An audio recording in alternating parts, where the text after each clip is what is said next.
Cognitive Psychology, First Edition. Chapter 11. Reasoning. Introduction.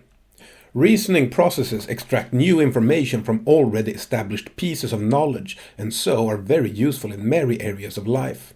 Reasoning is one of the ways in which information is used, and so its study has become an important part of cognitive psychology. We will start introducing the topic with some examples of reasoning in action before going on to more general points about reasoning and its study. First, a famous example of reasoning featuring Sherlock Holmes. Is there any point to which you would wish to draw my attention? To the curious incident of the dog in the night time. The dog did nothing in the night time. That was the curious incident, remarked Sherlock Holmes. In the Silver Blaze story, a racehorse of that name disappears from its Dartmoor stable one dark night, despite a guard dog being in the stable. Moreover, the horse's trainer is found dead not far away on the moor. As a crucial step in solving the mystery, Holmes engaged in reasoning, which we may reconstruct as follows. Someone entered the stable and led Silver Blaze away. If a stranger enters a place guarded by a guard dog, then the guard dog will bark. The guard dog in the stable did not bark. Therefore, whoever entered the stable and led Silver Blaze away was not a stranger. This piece of reasoning reduced the number of suspects to one, and the case was solved. We do not have to be Sherlock Holmes to reason, and in fact, reasoning is pervasive in our thinking, although in simple cases it may not be so automatic as not to be recognized as such. For example, suppose you are waiting for a friend who is arriving by train and has agreed to call you on arriving at the station. At the expected time she does not call. You conclude she has not yet arrived. The reasoning pattern would be similar to that of Holmes in the case of Silver Blaze. If my friend has arrived, she will call. She has not called. Therefore, she has not arrived. During the rest of this chapter, we will be reviewing research and theory on how people derive new information from old information through reasoning. Why is this of interest? One reason is that people who can correctly derive new information by reasoning do well on tests of general ability or intelligence, and in turn do better in education and in the occupational world. So, understanding reasoning will help us understand an important individual difference. Secondly, reasoning processes which serve to produce new knowledge from existing knowledge are crucially involved in many real-world occupations, such as law and science and detection. So, the study of reasoning is relevant to many real-world occupations and activities. Deductive reasoning. The reasoning problems discussed in this chapter can be broadly classed as deductive and inductive tasks respectively. Inductive reasoning is concerned with establishing the likely truth or falsity of statements in the light of evidence. We will initially consider deductive tasks and explain inductive reasoning in later sections. In deductive tasks, people are required to determine what conclusions, if any, must follow when they are given statements that are assumed to be true. For example, if we take it as true that all statistic lectures are extremely interesting and that today's 9 a.m. lecture is a statistics lecture, it must be true that today's 9 a.m. lecture is extremely interesting. The conclusion is true only if the assumptions, known as premises, are themselves true and the argument is valid. Deductive reasoning is of two types. The first is propositional reasoning, which deals with simple statements linked by logical relationships such as if and not or. For example, if it's Tuesday, then there's a psychology tutorial, and there is not a psychology tutorial today, leads with certainty to the conclusion, today is not Tuesday. Note that the pattern of reasoning in here is the same as used by Sherlock Holmes in the story of the dog that did not bark in the night. The second type of deductive reasoning is syllogistic reasoning, which deals with statements about groups related by terms such as all and some. For example, all apples are red things, and some apples are sweet, leads to a conclusion through syllogistic reasoning that some red things are sweet. The topics of deductive and inductive reasoning are very closely related, and both have been extensively studied in recent years. In the case of both deductive and inductive reasoning, clear normative theories of how these tasks should be tackled, developed by logicians over the centuries, and human performance can then be compared to these ideal benchmarks. As we shall see, there are frequent departures from the normative benchmark when people tackle reasoning tasks, which leads to questions about the extent to which people are completely logical or rational in their thinking. In the remainder of this chapter, we will look both at research involving formal reasoning tasks and real-life reasoning as found in science, law, and medicine. We start with deductive reasoning dealing with propositions, move on to syllogisms, and then discuss inductive reasoning involving testing and generating hypotheses. Propositional reasoning. Propositional logic is a set of rules devised by logicians which enable valid arguments to be developed. This form of logic concerns arguments consisting of sequences of simple statements linked by logical relations such as and, or, not, and if X, then, also known as the conditional rule. For example, given, if it is Wednesday, then I eat fish, and it's Wednesday, what follows? For most people it is obvious that I eat fish follows. But if the second statement is I am not eating fish today, many people find the conclusion, it's not Wednesday, harder to draw. A considerable research effort, which we review later in this chapter, has gone into looking at how people handle propositional reasoning tasks and the extent to which human reasoning matches propositional logic or not. Logicians have developed inference rules that can be used to derive correct conclusions from patterns of propositions, such that different patterns trigger different inference rules. 3 examples of inference rules are as follows. 1. Modus ponens, from the Latin for mode of affirming, states that given if P, then Q, and given P is true, it follows that Q is true. For example, if it's Saturday, then I go to the cinema. It's Saturday. Therefore, I go to the cinema. 2. Modus tollens, from the Latin for mode of denying. Given if P, then Q, and given not Q, therefore not P follows. For example, if it is Saturday, then I go to the cinema. I am not going to the cinema today. Therefore, today is not Saturday. 3. Double negation. Not P. Therefore, P. For example, it is not Saturday. Therefore, it's Saturday. The conditional if X then rule has attracted much research in the psychological study of reasoning. As we have seen above, there are 2 valid inference patterns involving such rules, viz. Modus ponens and modus tollens.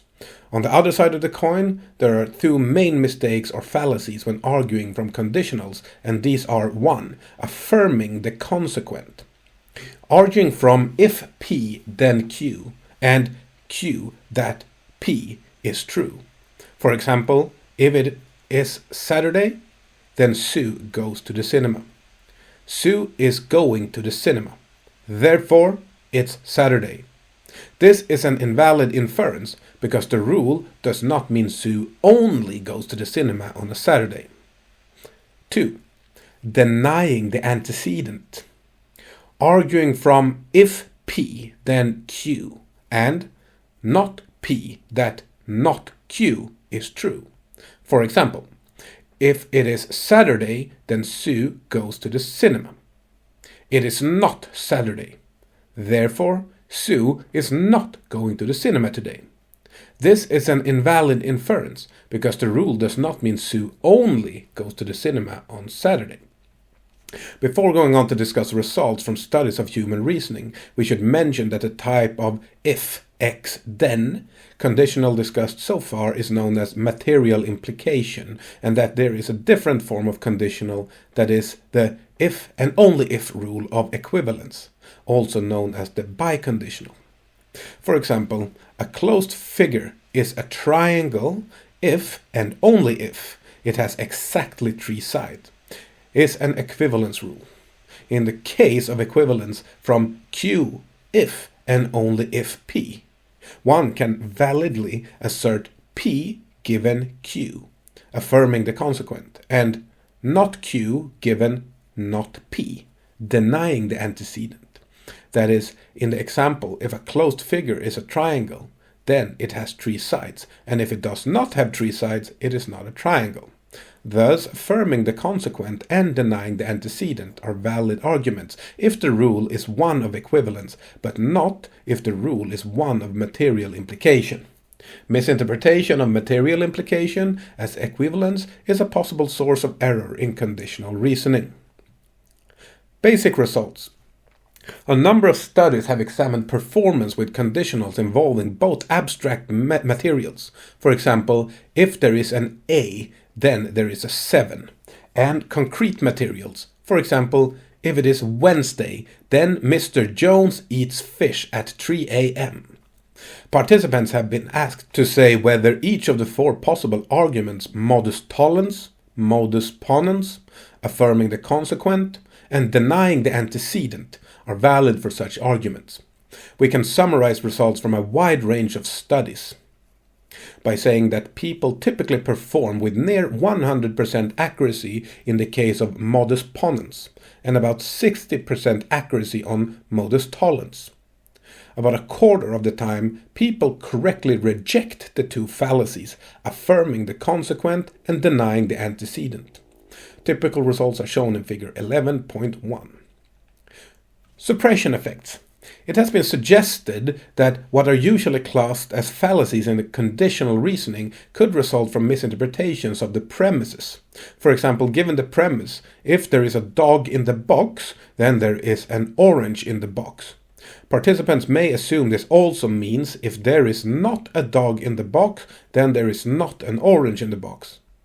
Interpreting the if X then relationship as equivalence, conclusions that would be fallacies under the intended conditional interpretation now follow validly. So, there is not a dog implies there is not an orange, and there is an orange implies there is a dog on the equivalence interpretation.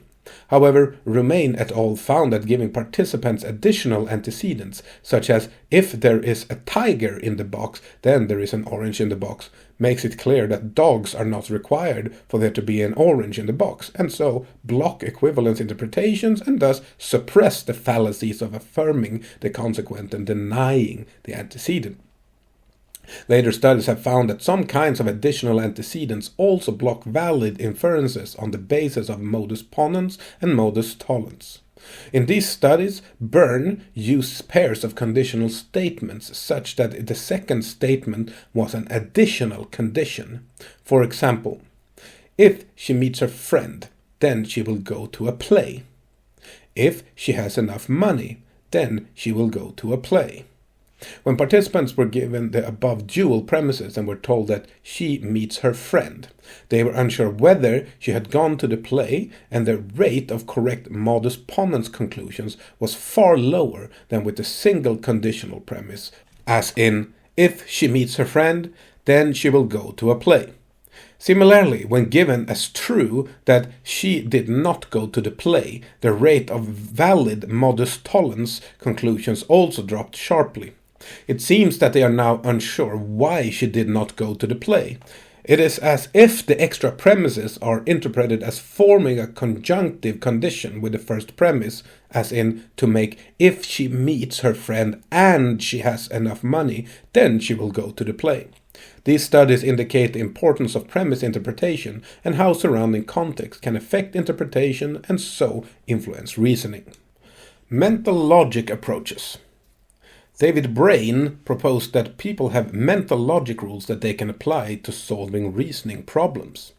Brain et al. In 1984 argued that people generally have available a set of mental inference rules, or schemas in their terminology, that permit direct inferences when the schema conditions are met.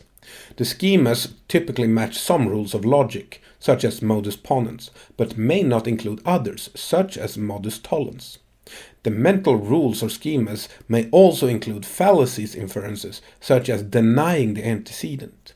Thus, the schemas may or may not match the formal inference rules discussed. The schemas take the form of premises goes to a conclusion. For example, one schema, disjunctive syllogism, may be represented as premises P or Q, not P. Conclusion, therefore Q. Thus, given any two statements whatsoever represented by P and Q, if it is true that either P or Q or both are true, and not P is also true, it follows that Q must be true. For example, it's Saturday, or Sue goes to the cinema. It's not Saturday. Therefore, Sue goes to the cinema. Brain et al. In 1984 proposed some 16 inference schemas on which people make a few errors. When given problems that should directly evoke particular individual schemas, they generally rate these schemas as being unproblematic. The proposal is given information such as either I will go out or I will study, and I will not go out. The appropriate schema, disjunctive syllogism, is evoked, and by applying it, the conclusion I will study is reached. In an experiment carried out to test and explore Brain et al.'s mental logic theory that people reason by applying rules in the form of schemas, participants were presented with premises on a computer monitor, one line at a time, at a speed they determined, and finally they were shown a proposed possible conclusion which they had to judge as true or false. An example problem is as follows. 1. There is an L or a W. 2. If there is an L, then there's not an E. 3. If there is a W, then there is not an E. 4. There is an E or an O. Question. Is there an O?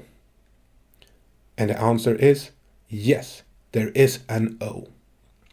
As you can see, the task required application of more than one schema. From the first 3 lines above, it can be concluded that there is not an E.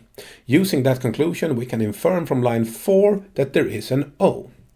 Brain et al. Argued that participants' ratings of problem's difficulty would depend on the length of the problem in words and on the difficulty of the schemas used in solving the problem. As expected, they found that problem length and rated schema difficulty did contribute separately to rated problem difficulty. Overall, Brain et al.'s mental logic theory that people reason using a limited number of schemas met with a good measure of support from their experiments. Mental models. In the mental models approach, the basic notion is that the meaning of connectives and, or, if, etc. can be represented by mental representations of possible states of the world, known as mental models. What is meant by mental models should become clearer by considering a participant's report on how he had thought about the premise, all the artists are beekeepers.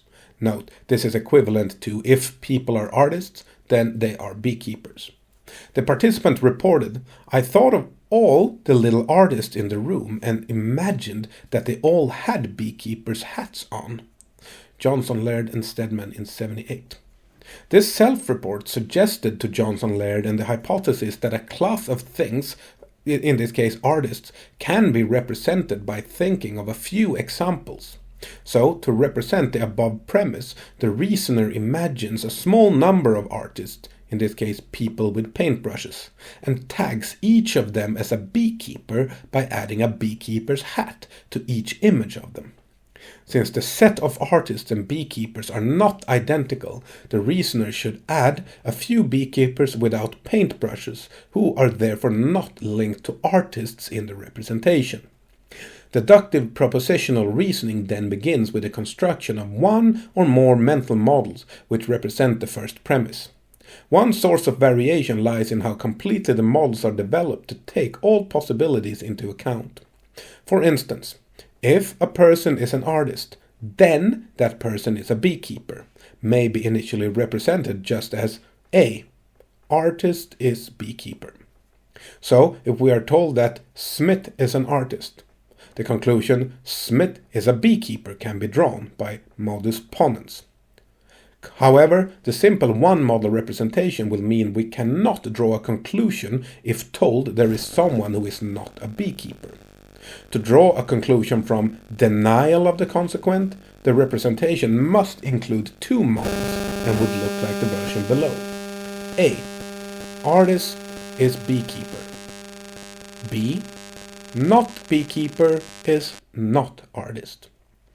As an argument is built up, premises are added and the set of models is modified until a conclusion is drawn from the final set of models. Mental models, it is argued, offer economical forms of representations that appear psychologically plausible. Johnson Laird proposed that models are built in accordance with the principle of truth and wrote, "Individuals minimize the load on working memory by tending to construct mental models that represent explicitly only what is true and not what is false. Thus, mental model representations tend to be incomplete from the strictly logical point of view, since they tend not to represent what the logic of the premise rules out as not true, and this incompleteness is a source of error in dealing with reasoning tasks. Incomplete mental models can explain the striking phenomenon of illusory inferences, which are seemingly compelling, but invalid inferences. Consider the following situation. Either Jane is kneeling by the fire and she is looking at the TV, or else Mark is standing at the window and he is peering into the garden. Jane is kneeling by the fire. Does it follow that Jane is looking at the TV? Did you say yes? Most people do say yes to this question, as explored by Johnson Laird in 2006. However, the inference is not valid. It is an example of an illusory inference. Simply because Jane is kneeling by the fire, it does not follow that she is looking at the TV. She may be, but it is not necessarily the case. Johnson Laird argues that the principle of truth leads people to form models in which the possibility of it being false, that she is both kneeling and watching TV, is not represented, and this principle explains the illusory inference. Johnson Laird et al. In 1992 applied his mental models theory to over 60 problems used by Brain et al. In 1984 and found that the number of mental models needed per problem correlated highly with an R value of 0.73 with rated problem difficulty reported by Brain et al. Thus, the results are consistent with the notion that the more models required for a correct deduction, the harder the task will be. Other tests of theory have concerned the basic phenomenon on if X then reasoning. The theory is consistent with the usual finding that modus ponens is easier than modus tollens for conditionals because modus ponens requires only one model while modus tollens requires 3 models. Further data reported by Johnson Laird et al. Found that, as predicted on the basis of the number of models involved, exclusive disjunctions, in this case P or Q, but not both, were harder than conditionals, and that modus tollens was easier with biconditionals or equivalences than with conditionals. Evaluation of mental models versus mental logic. Johnson Laird et al. In 1992 stated that the mental models theory has the virtue of being falsifiable, which is a desirable property of any scientific theory. The mental models approach is in principle simple to refute, and easy deduction that depends on many models violates its principal prediction. In response, mental logic theorists O'Brien et al. In 1994 presented results from tasks that would appear to require many models, but which participants handled well. For example, consider the following problem. If O or K or R or C, then X. If E or F or G or H, then Y. K. F. What follows? In O'Brien et al.'s study, 100% of participants answered correctly, X and Y, although the problem involves 58 mental models. In response, Johnson-Laird et al. In 1994 argued that participants would not blindly generate models unnecessarily, but would realize that only a small part of the premises needs to be represented, which could be done with a manageable number of models. However, this means adding procedures to the model to enable participants to know when models are unnecessary and makes the approach less straightforward than initially seemed. Although both mental logic and mental models approaches have had reasonable success in dealing with propositional reasoning, the mental models approach, as we shall see, also applies readily to the next type of reasoning, syllogistic reasoning, which we now consider in the following section. Box 11.1. When things go wrong, the case of mental illness and reasoning. Obsessive-compulsive disorder, anxiety, and depression are three common forms of mental illness and are examples of neurosis, which are disorders of behavior and feeling. One view of neurosis is that they are due to faulty reasoning, either from invalid inferences or from false beliefs, and this is the basis of Beck's influential cognitive behavioral therapy. An example of a typical invalid inference, affirming the consequent, that a depressed person might make without realizing that it is invalid, is, if you're worthless, then you fail at everything. I failed my exam, so I am worthless. In contrast to the cognitive behavioral approach, Johnson-Laird et al. In 2006 proposed that neurosis originated in over-emotional reactions to situations, called the hyper-emotion theory, and that reasoning errors were not a key factor in such mental illnesses. They argued that if anything, neurotic patients should reason better about material related to their disorder than controls, because the patients tended to be very preoccupied with their condition and mulled over material related to their condition very often. To test this idea, Johnson-Laird et al. In 2006 tested three groups: controls, obsessive-compulsives, and depressives, with materials relating to guilt or sadness or neutral topics. The task presented participants with a short background story followed by a proposition for which they were to list all possible states of affairs consistent with the proposition. An example would be the proposition: the alarm rings, or I feel tired, or both. Participants were to list possible combinations of being tired and the alarm ringing or not, given the proposition was true. The correct listing would be: the alarm rings and I don't feel tired. The alarm does not ring and I feel tired. The alarm rings and I feel tired. Participants were also asked to list what was impossible. In this case, that the alarm does not ring and I do not feel tired. The obsessive-compulsive, the depressive, and the controls performed equally well with this neutral material. Participants were also given the following short story. Suppose I'm at my house with some friends. We decide to join some other friends in a bar. We leave the house joking among ourselves, but I forget to close the bathroom window. Then they were asked to list possibilities and impossibilities for either the burglar alarm rings and I feel guilty, or the burglar alarm rings and I feel depressed. The results showed that obsessive-compulsives did better, 63% correct, than depressives or controls on the guilt test sentence, 21 and 23% respectively. But the depressives did better, 63%, than obsessive-compulsives, which was only 7%, or controls at 27% on the depression test sentence. So it seems that, contrary to common sense and to Beck's theory in 1991, a tendency to particular mental illness can enhance reasoning about matters related to that specific mental illness. Syllogistic reasoning. A fairly common type of deductive problem, even in everyday thinking, is to determine what conclusion, if any, follows from assumptions about category membership. Such problems are known as categorical syllogisms and represent the other main type of deductive reasoning, after propositional reasoning, which we discussed in the previous sections. Syllogisms have been frequently used in laboratory studies of reasoning, and their main features may be conveyed by a few examples. Consider the following.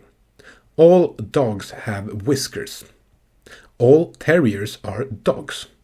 Therefore, all terriers have whiskers. In this problem, we have to determine what conclusion, if any, follows from the assumptions about categories of things, terriers, dogs, and properties such as having whiskers. In this example about dogs, since the third statement, the conclusion, definitely follows necessarily from the first two, the premises. This is a valid syllogistic argument that leads to a true conclusion and may be compared with all cats are mammals. All dogs are mammals. Therefore, all dogs are cats.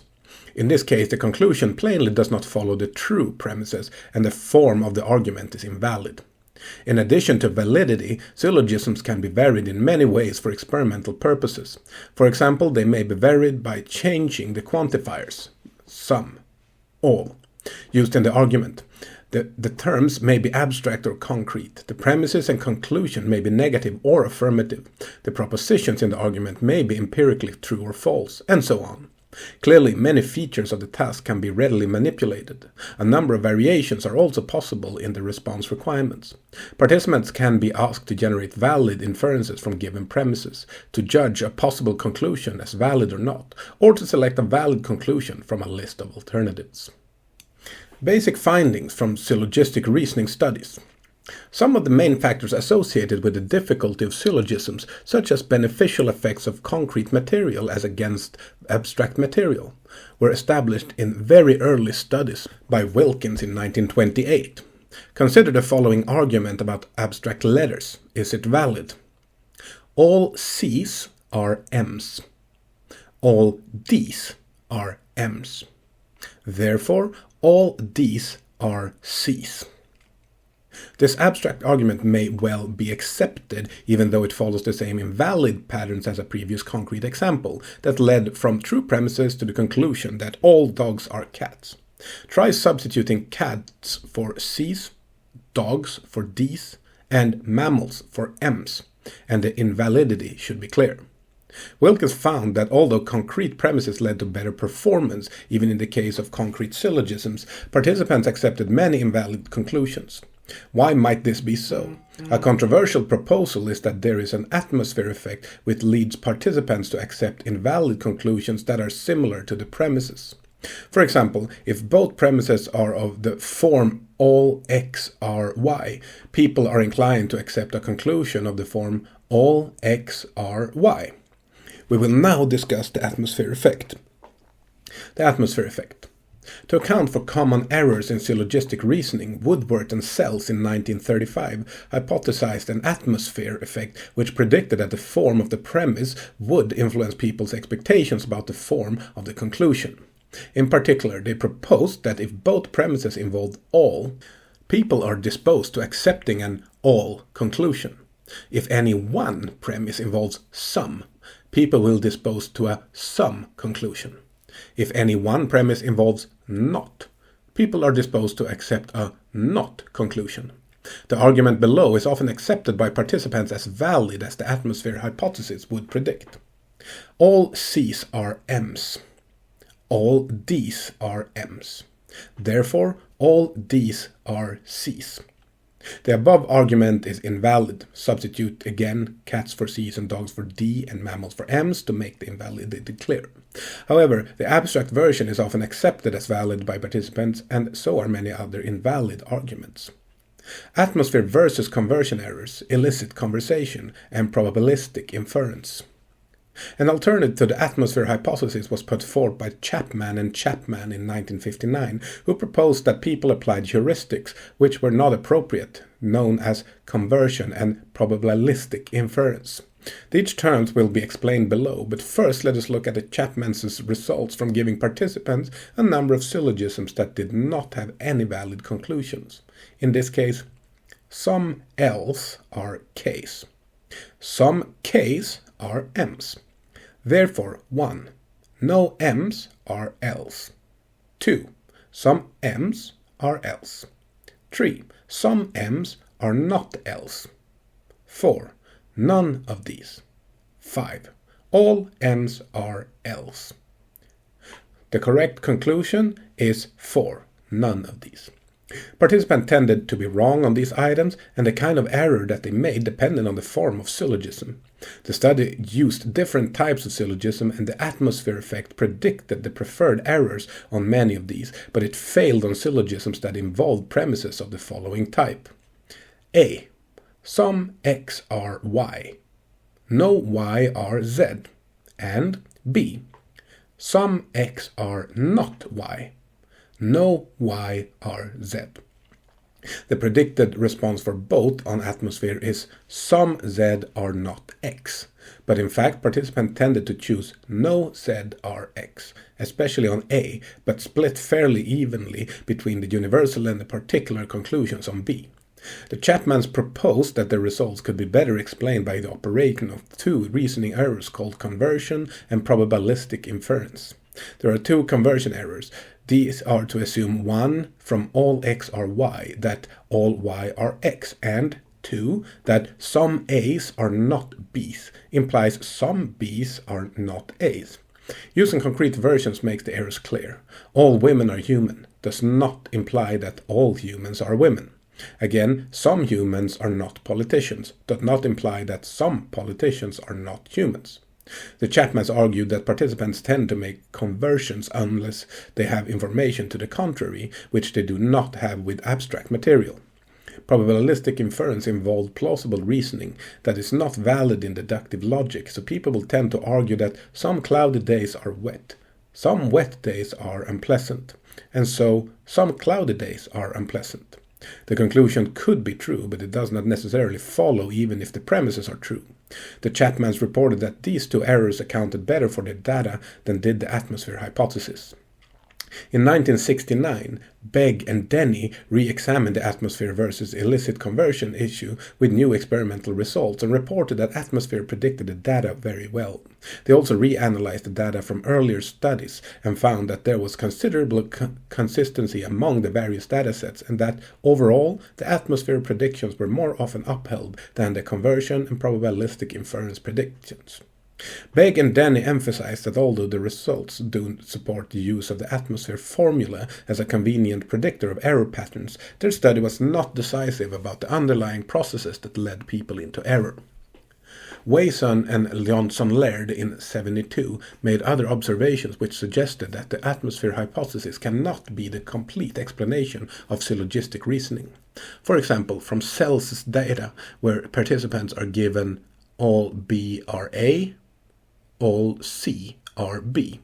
They accept the correct conclusion, all C are A, twice as often as the incorrect conclusion, all A are C, although both are equally predicted by the atmosphere hypothesis. Again, Wilkins's data showed that the atmosphere effect is weaker with familiar as opposed to abstract or unfamiliar material, and the atmosphere hypothesis does not explain this difference. Another attack on the atmosphere hypothesis that has been influential was developed by Henley in 1962, and this will be discussed next. Henley on rationality. How rational are people in their reasoning? The atmosphere hypothesis and the ideas of probabilistic inference and illicit conversion suggest major shortfalls from rationality. A contrary view was put forward by Mary Henley in 1962, who argued for the essential rationality of everyday thinking. Henley proposed that many apparent instances of illogical thinking involve the implicit introduction of additional premises, the ignoring of some of the given premises, and the misinterpretation of still other premises. But, she claimed, the inferences people make are genuinely rational given how they have interpreted their premises. Henley illustrated her points with responses given by a sample of graduate students to syllogisms that might be encountered in everyday life, such as, "It is important to talk about things that are in our minds. We spend so much of our time in the kitchen that household problems are in our minds.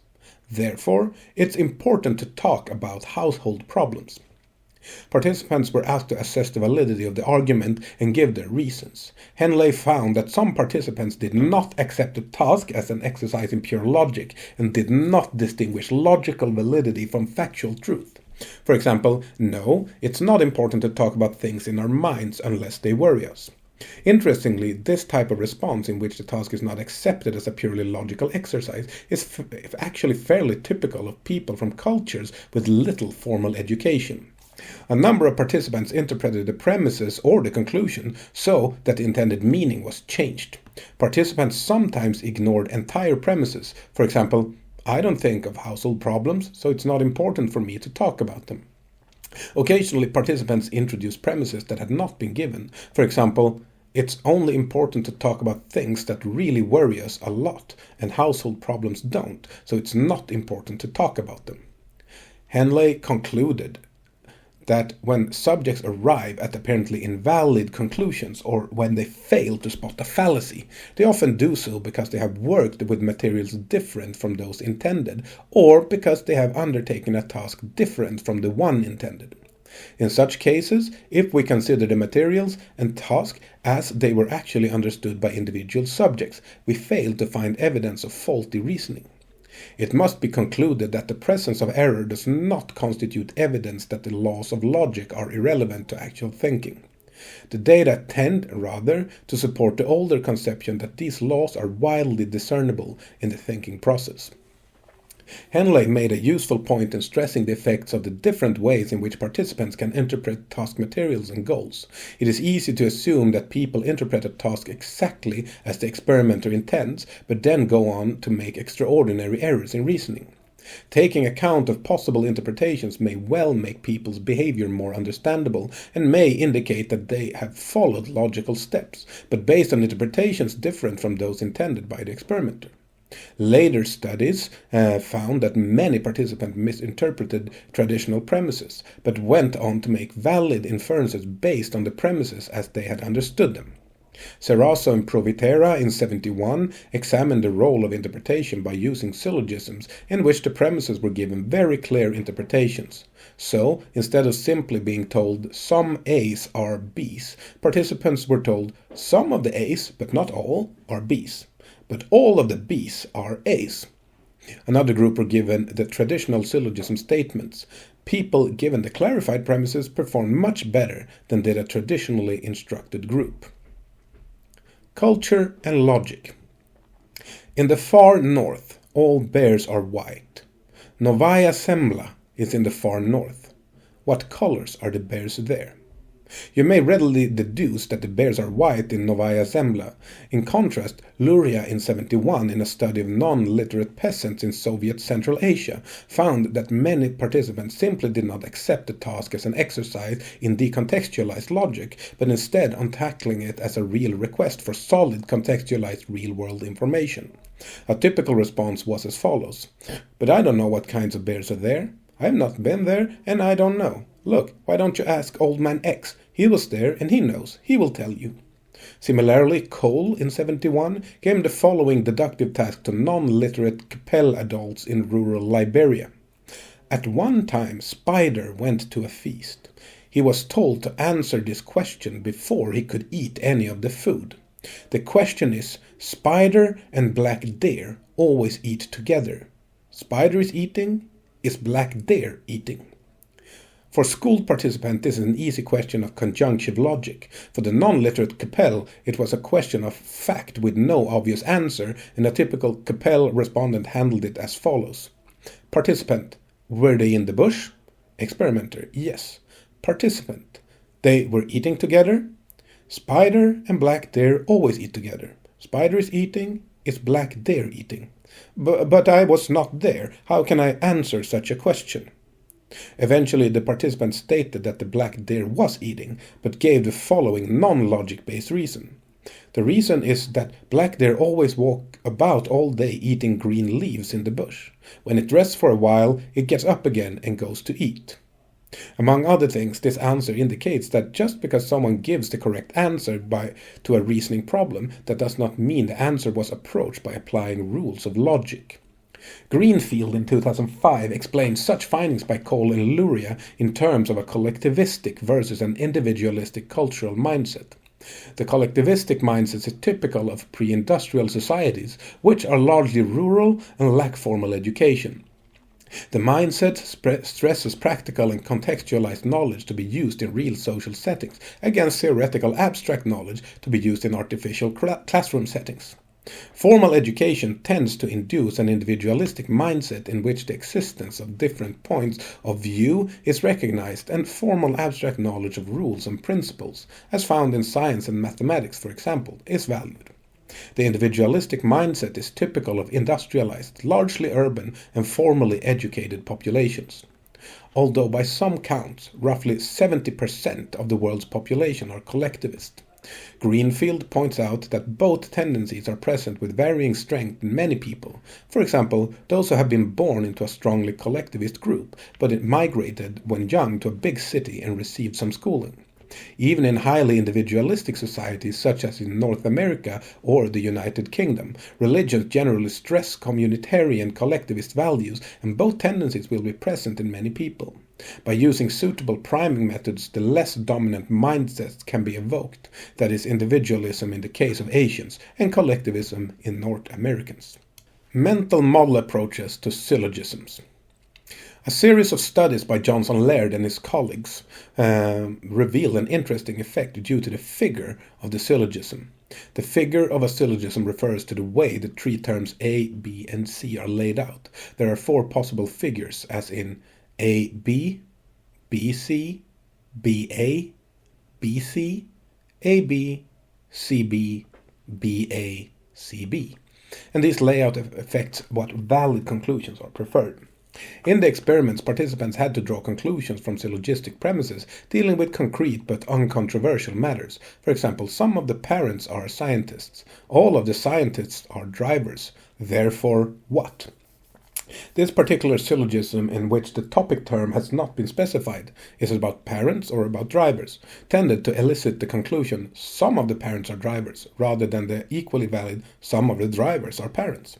While on the other hand, the premise some of the scientists are parents, all of the drivers are scientists, would tend to elicit the conclusion some of the drivers are parents, rather than the also valid some of the parents are drivers. Indeed, throughout their experiments, premises of the form A, B, B, C produced a bias towards conclusions of the form AC, even if CA conclusions were also valid. This strong effect was dubbed the figural bias effect. The atmosphere hypothesis and the conversion and probabilistic inference hypothesis do not predict the figural bias effect. In view of this and other problems with the earlier approaches, Johnson, Laird, and Steedman in 1978 put forward a mental models theory. As we have outlined this approach above in the discussion of propositional reasoning, only a brief recap will be given at this point. The broad stages proposed by the theory are 1. Interpretation of premises. 2. Initial heuristic combination of the representations of the two premises. 3. Formulation of a conclusion corresponding to the combination of premises. And 4. A logical test or series of tests of the initial heuristic combination, which may lead to the conclusion being modified or abandoned. In terms of broad stages, the main novelty over previous approaches is the provision of a final testing stage that can lead back to a changed combination of information in the premises, which in turn may be tested again. In the mental models approach, the premise representations are assumed to take the form of examples of the items in the premises. So, to represent the premise that all the drivers are scientists, participants imagine a few drivers and tag each of them as a scientist by adding a white laboratory coat to each of them. Since the set of drivers and scientists are not identical, participants should add a few scientists who are not driving to the representation. Having representations of the individual premises, the next step is to combine them in some way. Johnson Laird proposes that there is a heuristic bias towards forming connections that link up all the classes if possible.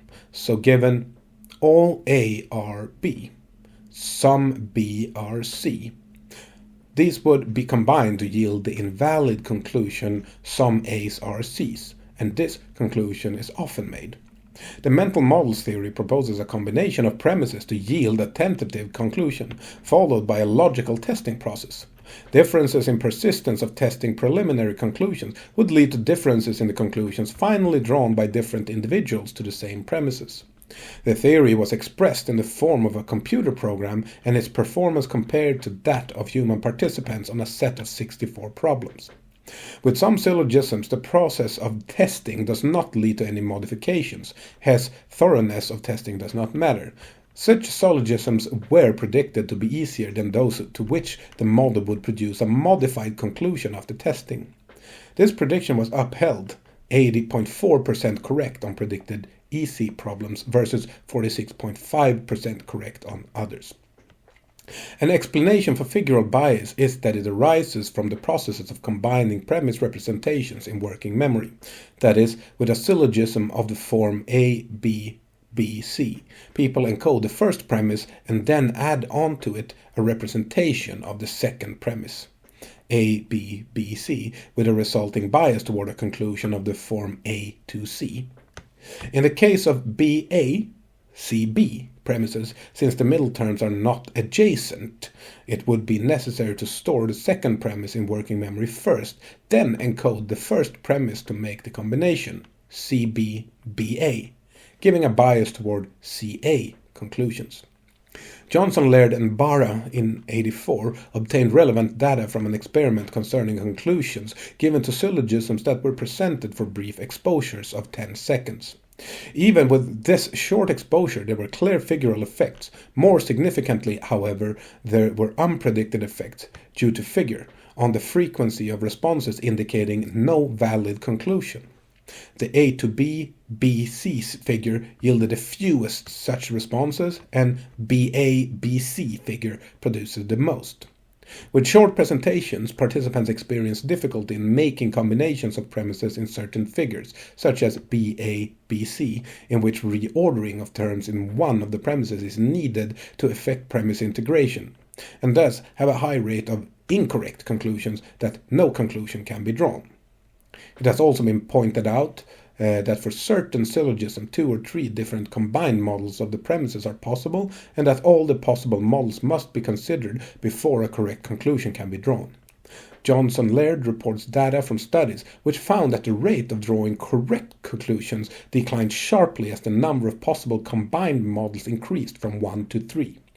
Johnson Laird proposed that these results were due to the load on working memory, occasioned when more than one model must be constructed and evaluated. Using dual task methods, Gilhooly et al. Found support for the general notion that syllogisms load working memory, particularly the central executive and phonological loop components of the Baddeley-Hitch working memory model. A broad range of studies reviewed by Gilhooly in 2005 also supported the view that difficult syllogisms heavily load working memory. Box 11.2 Research Close-Up Believability, Validity Effects, and Dual Process Theory. Introduction. Evans et al. In 1983 investigated how the believability of a conclusion and argument validity might interact in affecting the acceptability of arguments as valid or not. In Evans et al.'s studies, 4 types of argument, representing all combinations of valid versus invalid and believable versus unbelievable conclusions, were presented, and participants had to say whether the conclusion necessarily followed if the premises were accepted as true. Method. Participants were given examples of 4 types of argument as follows. Valid argument, believable conclusion, thus no conflict. No police dogs are vicious. Some highly trained dogs are vicious. Therefore, some highly trained dogs are not police dogs. Valid argument, unbelievable conclusion with a conflict. No nutritional things are inexpensive. Some vitamin tablets are inexpensive. Therefore, some vitamin tablets are not nutritional. Invalid argument, but believable conclusion, with a conflict. No addictive things are inexpensive. Some cigarettes are inexpensive. Therefore, some addictive things are not cigarettes. Invalid argument with unbelievable conclusion, and hence no conflict. No millionaires are hard workers. Some rich people are hard workers. Therefore, some millionaires are not rich people. Participants indicated whether they accepted the conclusions or not. Results. The results shown in figure 11.3 indicated that both the validity of the arguments and the believability of conclusions affected how likely people were to accept the conclusion as following from the premises. In addition, the two factors showed an interaction in that the effect of believability was stronger for invalid arguments as against valid arguments. Discussion. From the results reported by Evans et al., presented in figure 11.3, believability affects both valid and invalid syllogisms, but has much larger effect on invalid syllogisms, such that unbelievable conclusions are much more likely to be correctly rejected for invalid syllogisms than is the case with valid syllogisms. These results support the existence of belief bias in dealing with syllogisms. That is to say, invalid syllogisms with believable conclusions are likely to be accepted as valid, but valid syllogisms with unbelievable conclusions are likely to be rejected as invalid. This indicates that people tend to deal with syllogisms not as purely illogical problems for which the believability of conclusions is irrelevant. The belief bias effect has been interpreted in terms of the dual systems or processes approach to thinking, which is also discussed in relation to decision making in chapter 10. In this approach, it is proposed that true reasoning is the province of system 2, which involves controlled sequential rule-following processes that heavily load working memory. Such processes would enable correct resolutions of syllogisms which show belief validity conflicts. System 1 thinking processes are rapid, parallel, automatic, and reflect prior learning, and so beliefs. This system would produce automatic acceptance of believable conclusions irrespective of the validity of the argument. It is suggested that both systems are activated in syllogism tasks, but in varying degrees for different individuals and task conditions. Instructions that emphasize the logical nature of the task can reduce belief bias, and opposite instructions can increase the effect. Thus, System 2 can override System 1 when the goal requires exact and careful reasoning. Time pressure and concurrent working memory load have both been found to increase belief bias, and these findings can be explained as due to reduced time and resources limiting the use of System 2 as against System 1. Neuroscience studies by Gilhooly and colleagues using fMRI have found that different brain areas were active when dealing with syllogism with real-life content, and so prone to belief bias, as against abstract syllogisms of identical logic. Content-based reasoning evoked activity in the left hemisphere temporal system, whereas abstract tasks were associated with activity in the parietal cortex. In syllogism tasks involving belief validity conflicts, similar to the syllogisms used by Evans, Gilhooly and colleagues found that logically correct judgments involved activity in the right inferior prefrontal cortex, which they suggest is critical in detecting and resolving conflict. This is System 2, while incorrect judgments were associated with activity in the ventral medial prefrontal cortex, which they argue is associated with intuitive System 1 responses. These results support the idea of two systems and also suggest a neural basis for the distinction. Evaluation. Mental models theory is continually evolving and has been extended to a wide range of reasoning tasks. Although it is an impressive exercise in model building, some possible problems have been pointed out. For example, Wetherick and Gilhooly and Ford have indicated other possible explanations of figural bias and of the number of models' effect on difficulty.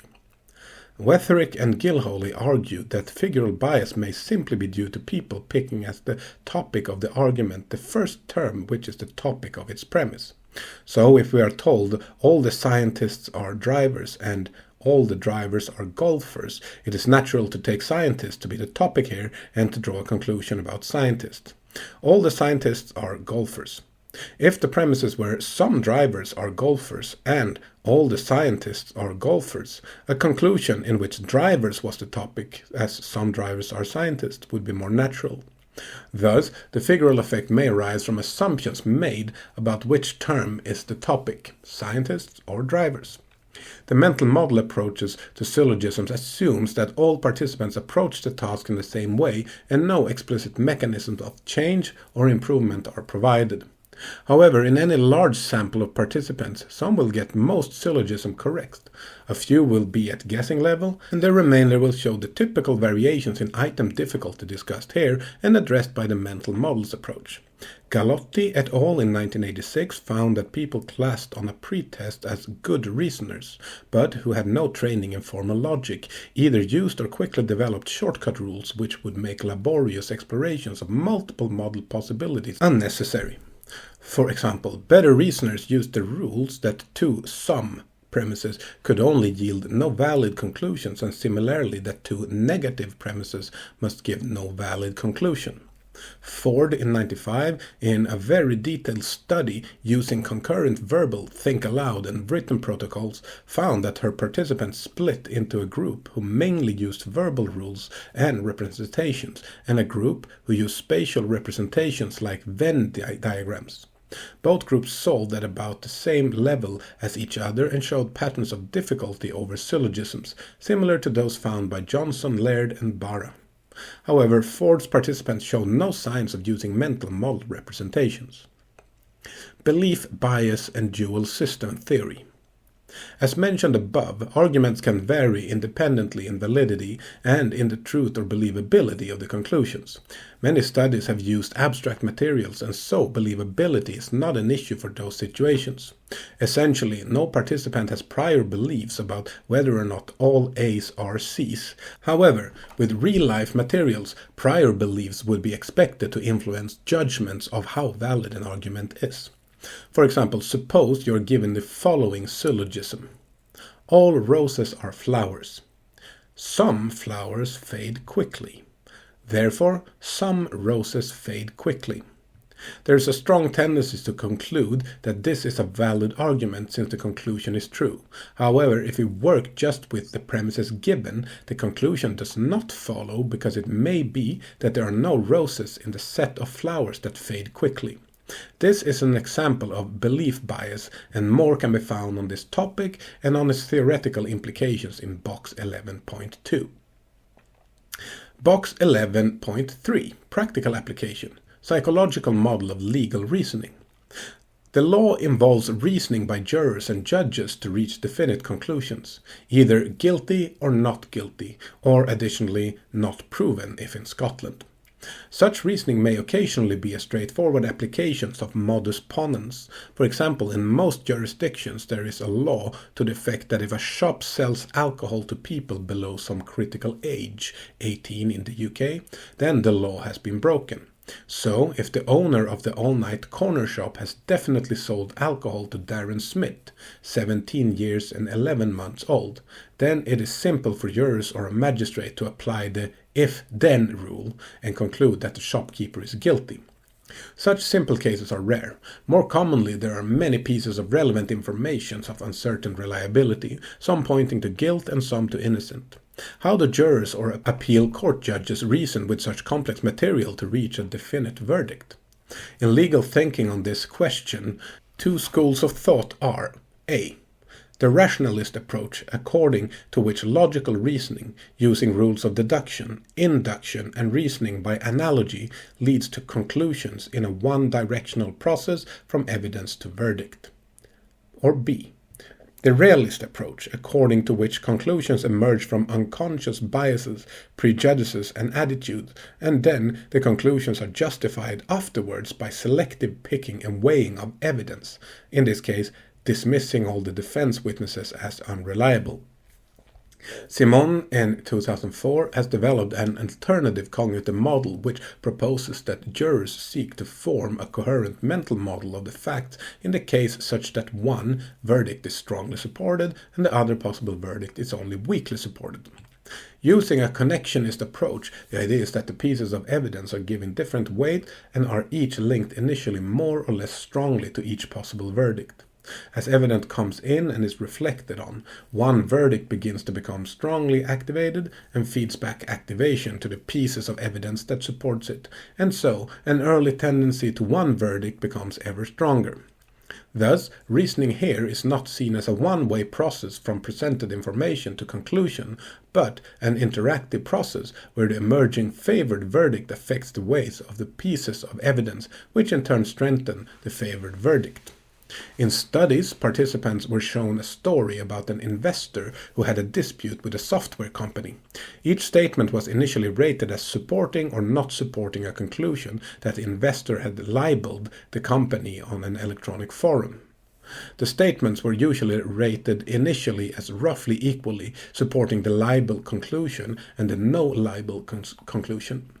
However, when participants were asked to make a definite decisions about guilt or not, and after the decision rated the statements again, the ratings polarized so that those who had voted guilty rated the statements on the second occasion as strongly supporting the guilty verdict. Those who voted not guilty showed the opposite pattern. Interestingly, when asked to recall how they had originally rated the statements, the participants reported their post-judgment extreme ratings rather than the original middling ratings. Simon proposed that in view of the polarizing effect that takes place, advice on legal aspects of cases, in this case exactly how burglary is defined, should be given before the evidence is heard rather than after, as is the norm. It seems from Simon's results that giving legal advice after the evidence is too late to affect conclusions that have been reached in such a way as to form coherent mental models of the case. Other empirical studies of jurors have also supported the benefits of giving legal advice before the evidence. In this case, Lee and Horowitz in 1997 found improved recall of relevant information and reduced recall of irrelevant information when jurors were given prior instruction in legal aspects of the case. Inductive reasoning, testing and generating hypotheses. In the last two major sections we have considered studies of deductive inference from statements or premises that were to be taken as true. Related tasks arise in inductive reasoning when there is a need to test statements or hypotheses for truth against external data. Detectives and scientists, for instance, constantly face the inductive problems of generating hypotheses and deciding whether their hypotheses are true or false. Two types of inductive tasks can be distinguished, and these are generally labeled hypothesis testing and hypothesis generation. In hypothesis testing, people are required to determine the implications, if any, of some particular observations for the truth of possible generalizations or hypotheses. For example, if we hypothesize that all guard dogs in Scotland weigh over 30 kilos, then observations of guard dogs, their weights and geographical locations would bear on the hypothesis just given about guard dogs in Scotland. Note that in this form of reasoning we cannot conclusively prove the hypothesis true, as no matter how many guard dogs are examined in Scotland, a new one might come along that is under 30 kilos. On the other hand, the hypothesis would be shown to be false if a single guard dog weighing less than 30 kilos was discovered. In hypothesis generation, the person can obtain observations, that is, weights, color, barking volume, color, geographical location, on the objects of interest, in this case guard dogs, and seeks to make a generalization supported by the evidence. Such hypotheses may need further testing and again cannot be conclusively proved, but could be disproved. A possible general approach in hypothesis testing is to follow the hypothetico-deductive method. In this technique, implications are deducted from the hypothesis, and the implications are then checked against data for truth or falsity. If the implications of the hypothesis turn out to be true, then the hypothesis is supported. Otherwise, it can be rejected on the grounds that if validly drawn inferences from the hypothesis lead to empirically false conclusions, then the hypothesis must be false. Whether the apparently simple prescription embodied in the hypothetico-deductive method is descriptive of behavior in the face of inductive problems has been the topic of numerous studies, a selection of which will be considered in this chapter.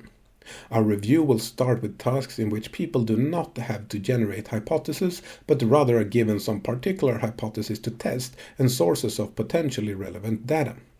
Next, we will discuss a range of more complicated tasks in which people are required to both generate and test their own hypothesis. The hypothesis generating and testing behavior of scientists in real life will then be considered. Box 11.4. Practical application. Training in reasoning. Lippmann's Philosophy for Children program. An oft-started goal of education is to develop thinking skills, including reasoning. Can reasoning be trained even at primary school level? A philosopher, Lippmann, in 1974 decided that the best way to teach children to think was through stories and classroom discussions. He therefore wrote a short children's book called Harry Stottlemeyer's Discovery. The title is a play on the name Aristotle. The book features Harry and his classmates. Adults occasionally enter in, but the primary philosophical work is the children's. Harry and his friends discover several basic concepts and rules of Aristotelian logic, and they puzzle over questions about the nature of thought, mind, causality, reality, knowledge and belief, right and wrong, and fairness and unfairness. The story begins with Harry, a thoughtful boy, making a mistake in class one day. He hears his teacher explain that all planets revolve around the sun. Then, lost in a daydream, he misses the explanation about comets, which also revolve around the sun. The teacher asks him what has a long tail and revolves around the sun once every 77 years. The correct answer is Halley's comet, but since Harry had not been listening, he does not know this. Remembering that all planets revolve around the sun, Harry concludes that this too must be a planet. The class laughs when he gives the wrong answer, for they have heard their teacher explain that comets travel around the sun but are not planets. Harry is saved by the school bell, and when walking home wonders to himself why his answer was wrong. He thinks to himself, all planets revolve around the sun, but not everything that revolves around the sun is a planet. Suddenly Harry has an idea. A sentence can't be reversed.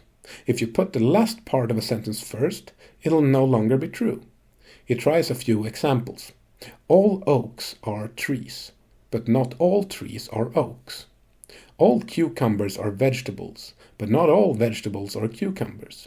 It's true that all planets revolve about the sun, but if you turn it round and say that all things that revolve about the sun are planets, then it's no longer true. Harry has discovered that all x are y. Universal statements cannot necessarily be reversed. In other words, he has discovered the conversion error, discussed earlier in connection with syllogistic reasoning. Harry then meets his friend Lisa. In talking about his discovery, she points out that Harry's rule does not always work. The sentence, "No eagles are lions," she says, can be reversed and still be true. No lions are eagles. Logic is more complicated than Harry thinks. However, he and Lisa soon discover a new rule. If a true sentence begins with the word no, then its reverse is also true. But if it begins with all, then its reverse is false. In the Philosophy for Children program, children as young as 6 or 7 years of age work with the Harry Stottlemeyer book and similar materials, coupled with extensive classroom discussions of what they are learning. Evaluations of the Philosophy for Children approach in educational practice have been positive. For example, children who undertook the program were shown to perform significantly better on follow-up studies than controls, not only in reasoning, but also in maths, reading, and creative production. A meta-analysis by Tricky and Topping in 2004 synthesized the results from some 10 studies that involved good research practice in the area as follows: measuring outcomes with norm reference tests of reading, reasoning and cognitive ability, curriculum measures, measures of self-esteem, and pupil behavior. All 10 studies showed positive outcomes with a mean effect size of 0.43, about half a standard deviation.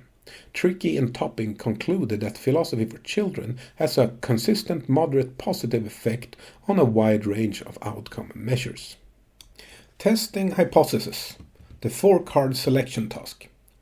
Wason in 1966 and 1968 devised a deceptively simple-looking task to explore hypothetico-deductive reasoning.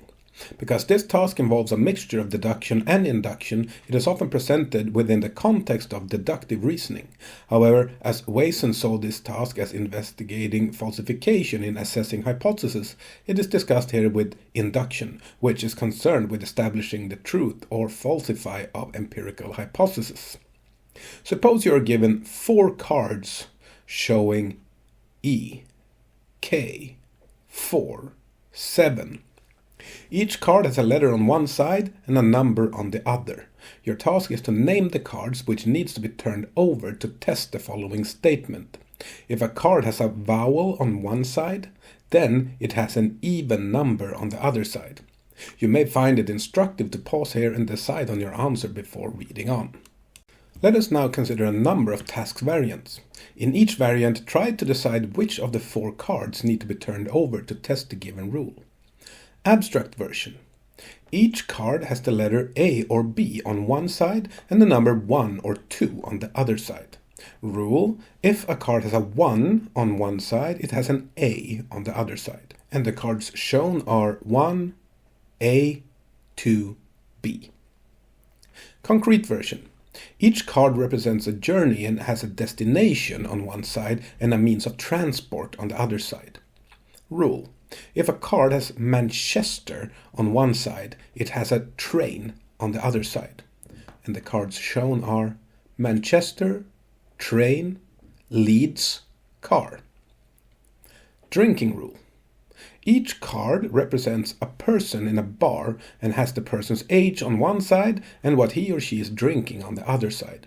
Rule: if someone is drinking alcohol, they must be 18 or over.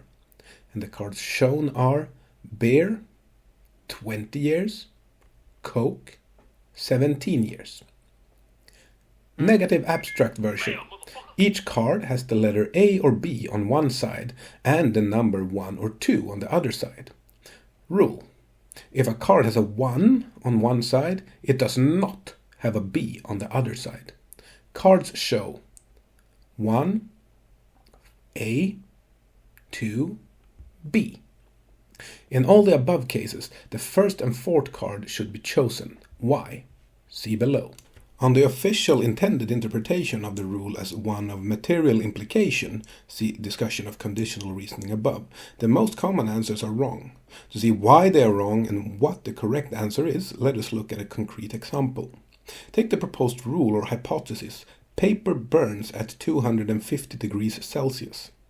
If we had a furnace set at 250 degrees Celsius, we could test this proposed rule by inserting samples of paper and noting whether they burn or not. A difficulty arises in that no matter how many different samples of paper conform to the rule, there could always be as yet untried papers that would not.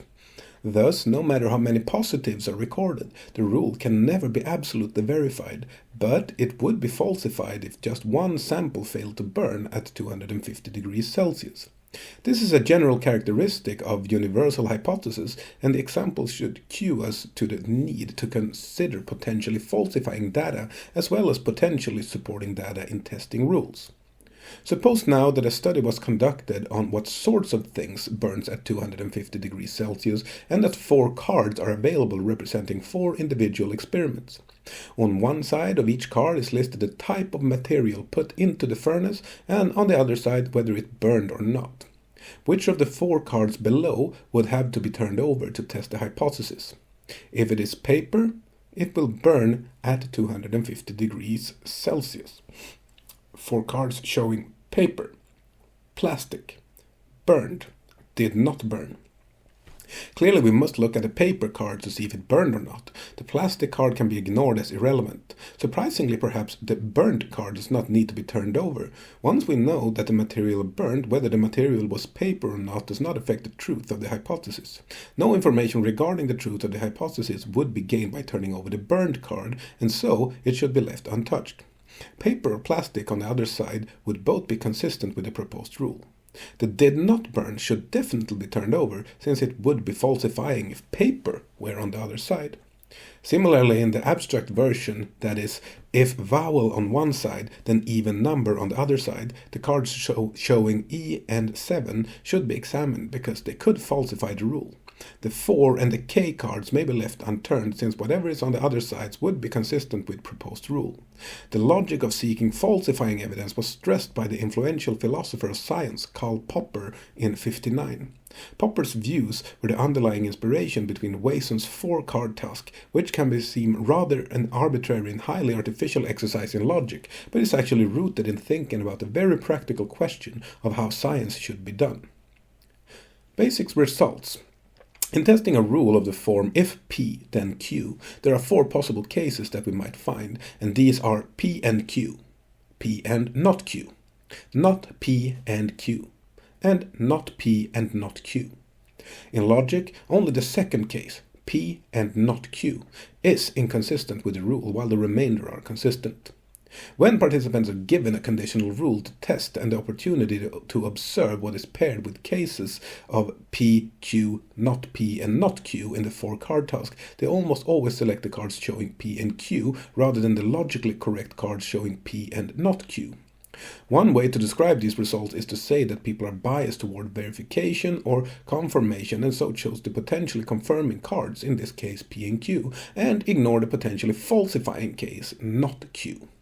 Note, the P card is potentially falsifying as it might not have Q on the reverse side, as well as potentially confirming if it has Q on the reverse side. Participants will generally recognize that the not Q card falsifies the rules if the not Q card is turned over to reveal P, but rarely spontaneously examine it. Procedural variations.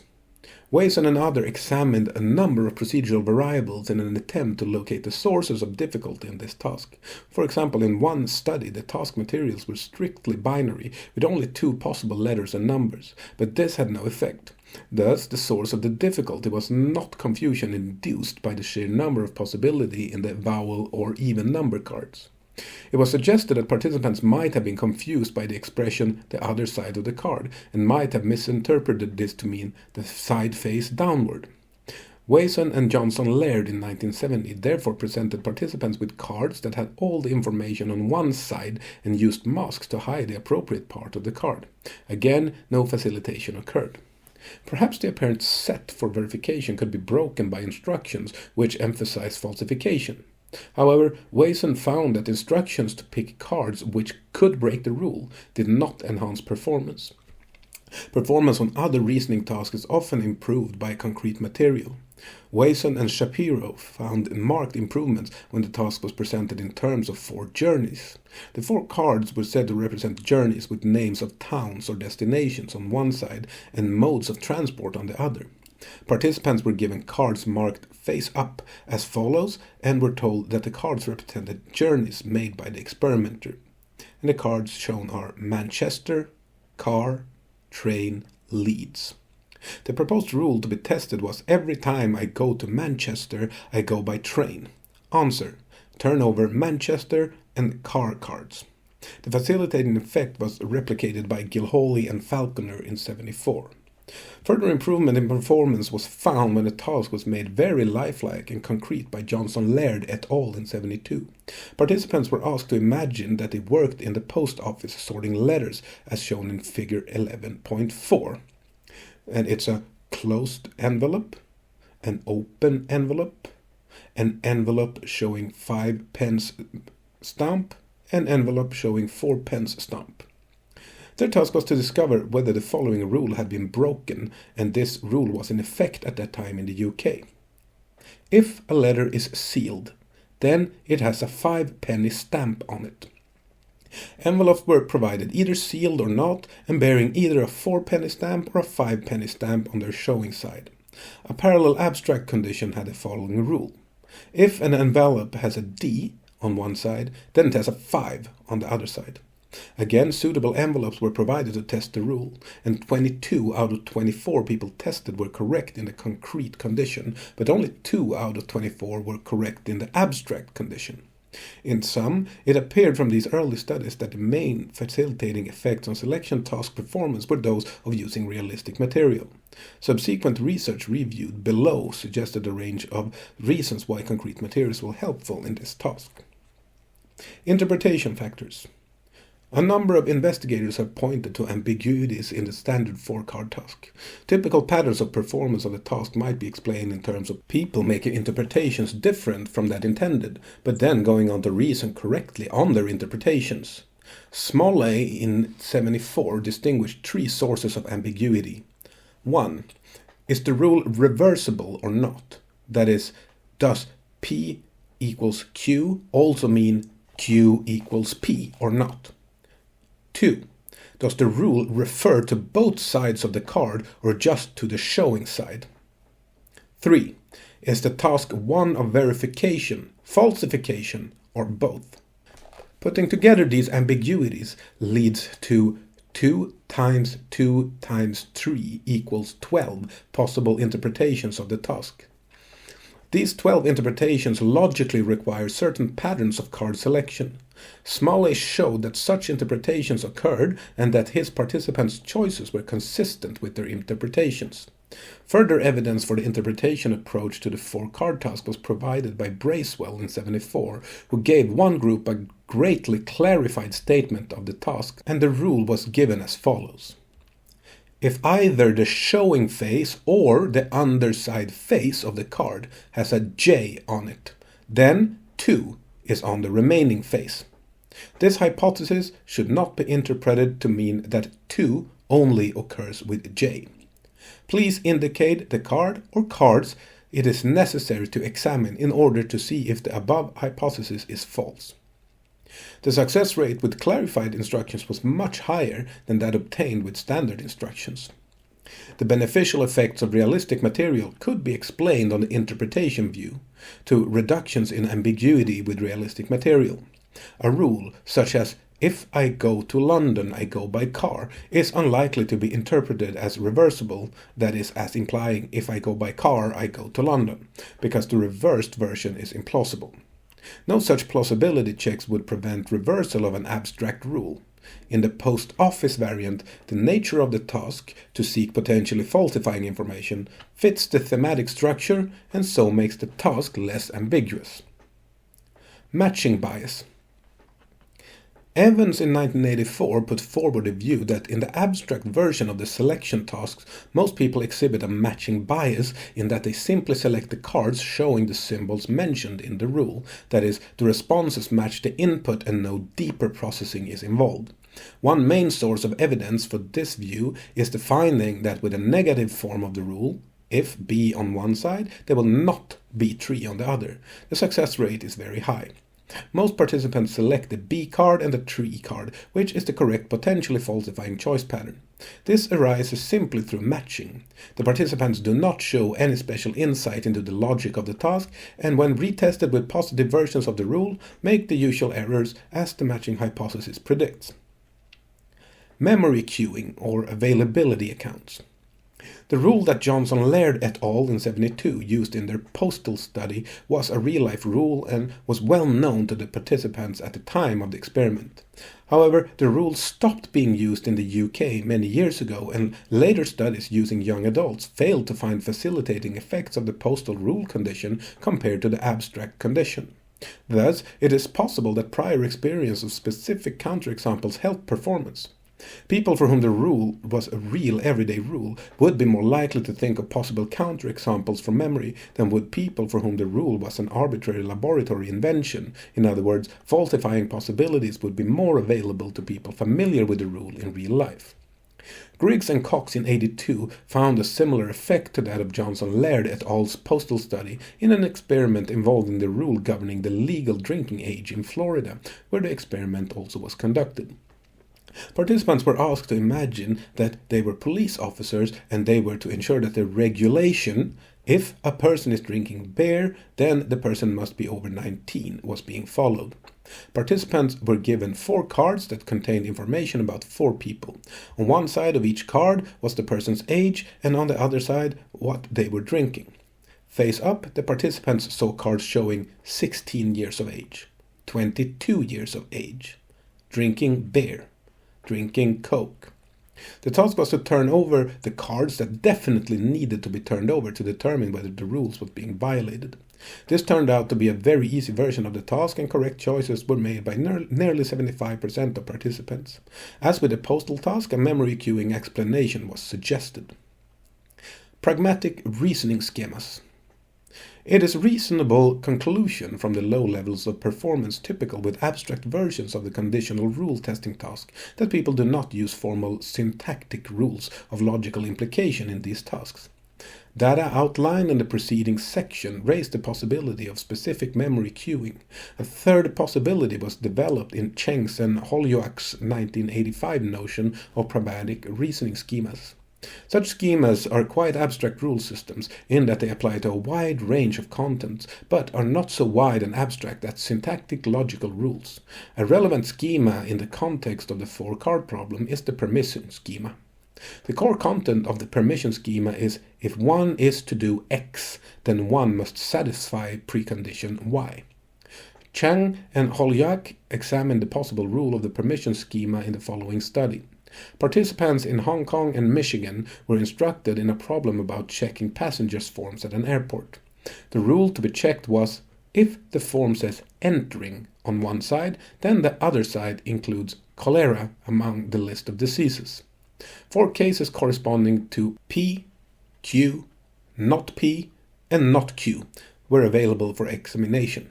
Half the participants were given a reason for the cholera rule by being told that the form listed diseases for which the passenger had been inoculated and that a cholera inoculation was needed to protect the entering passengers from the disease. It was expected that this explanation would invoke the permission schema, which matches closely the logic of the conditional. The expectation was justified in that both Hong Kong and Michigan participants showed a marked increase in correct performance when given the rationale for the rule. This result is not consistent with the memory queuing explanation since participants did not have relevant memories, nor is it consistent with the syntactic role view, since the logical structure of the task is not affected by the rationale. The result is, however, consistent with the pragmatic reasoning schema approach. Social contract theory. Cosmides in 1989 argued that as a result of evolutionary pressures, people have a number of innate special purpose mechanisms to handle problems that have been critical to survival over many millennia. Specifically, she proposed that the special purpose cognitive mechanisms have evolved to detect cheaters. In a social contract, individuals agree to take a benefit, that is, for example, eating their meat, only if they have paid an agreed cost, for example, gathered sufficient branches for a cooking fire. Cheats are those who eat the deer meat without having gathered the wood. Thus, possible cheats might be among those who eat the deer meat. They may not have gathered wood, or those who have not gathered wood. They may illicitly eat the meat.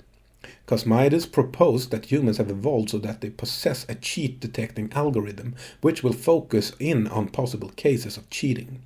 The relevance of these evolutionary arguments for the 4-card task is that versions of the task which fit the social contract pattern produce high rates of correct, falsifying answers. The drinking age problem of Griggs and Cox and the postal problem of Johnson-Laird et al. Are good examples of facilitating problems where a cost has to be paid in waiting to be old enough or in money, before a benefit can be taken, in this case drinking beer or sending a sealed letter. Cosmides argues that the only reliable facilitations of the 4-card task with thematic materials occur when the rule is used is a social contract and is understood as such by the participants. In a series of experiments, Cosmides set out to test the rival claims of social contract theory, availability, and pragmatic schema approaches. We will first outline the studies comparing social contract and availability explanations. Problems were devised which concerned unfamiliar social contracts, unfamiliar descriptive rules, familiar descriptive rules, and abstract rules. An example unfamiliar social contract is, if a man eats cassava root, then he must have a tattoo on his face. This rule was framed as a social contract by means of a background story according to which the rule holds among certain Pacific Islanders. The cassava root is described as a powerful aphrodisiac, only available to married men, and only married men are tattooed. In the social contract condition, participants are to take the role of an enforcer of the rule. The 4 cards indicate on one side whether a man is tattooed or not, and on the other side whether he is eating cassava root or molo nuts. The task is to decide whether to turn over cards showing tattooed, not tattooed, cassava root, or molo nuts. In the unfamiliar descriptive version, the participants are to take on the role of an anthropologist, trying to decide whether a proposed descriptive rule that eating cassava roots always goes with being tattooed is being broken. The familiar descriptive problem was the transport and towns problems using places and means of transport familiar to the participants. The abstract version was similar to Wason's original problem. In all cases, a detective type of set was induced to encourage participants to look for violations of the rules. The results of these studies were that participants made a high rate of falsifying P and not Q choices in unfamiliar social contract condition. C is about 70%. A low rate with unfamiliar descriptive problems with about 23%, and a medium rate with familiar descriptive problems, around 42%. The unfamiliar abstract baseline condition yielded about 27% falsifying responses. Availability of relevant memories cannot explain the high correct rate with the unfamiliar social contract tasks, although there does seem to be an advantage for familiar descriptive tasks over baseline. Thus, social contracts produced a strong facilitation even when the material was unfamiliar and could not have cued relevant memories. Further studies by Cosmides produced more support for social contract theory. In particular, experiments involved so-called switched social contracts produce unusual choices predicted by social contract theory. Consider the cassava root rule. In its normal form, this is, if a man eats cassava root, then he must have a tattoo on his face.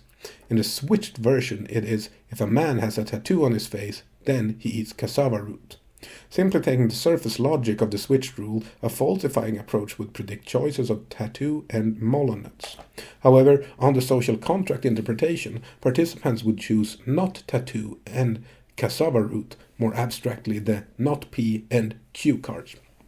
This prediction arises because among the non-tattooed and the cassava root eaters that cheats may be found. Participants were tested with a switched social contract, unfamiliar descriptive rules, familiar descriptive rules, and abstract descriptive rules.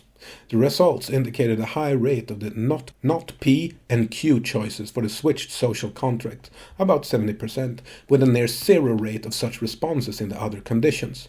Thus, the social contract theory was again upheld, and the data from these experiments cannot be explained in any obvious way by the availability or memory queuing approach. An alternative explanation for the ease of processing social contract rules might be found in the pragmatic permission schema approach of Chung and Holyak.